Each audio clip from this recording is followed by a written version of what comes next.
Senate President Peter Bragdon's only been on the job as as CEO of the Local Government Center for less than 2 weeks, but already major steps have been taken over at the LGC to try and essentially present a cleaner or perhaps more legal corporate structure.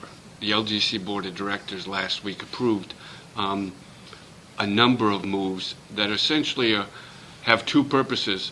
One, to convert from what were profit-making limited liability companies into non-profit entities. Two, and most important for Senate President Bragdon, frankly, is breaking off the New Hampshire Municipal Association, that after all is the lobbying arm for cities and towns, into an independent non-profit group completely separate from the other insurance risk pools that Senate President Peter Bragdon has been hired to manage at the LGC.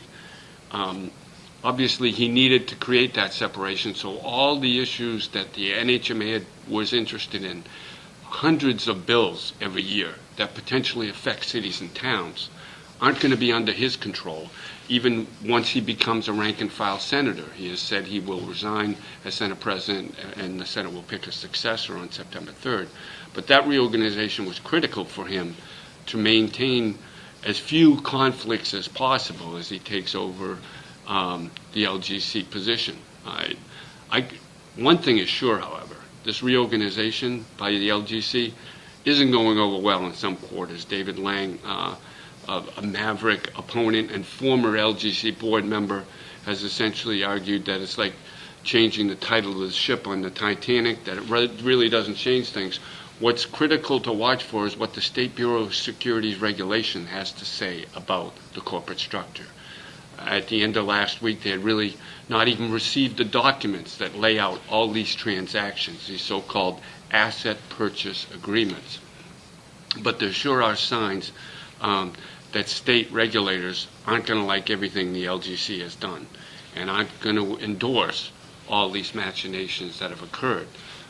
So that'll be interesting to watch in the weeks to come, especially as a local government center, and the risk pools themselves are the subject of a study committee this summer that continues to meet into the fall to recommend legislation for 2014, along with basically improving the image of the LGC, trying to get a settlement with state regulators over more than $35 million that regulators say the LGC owes to cities and towns.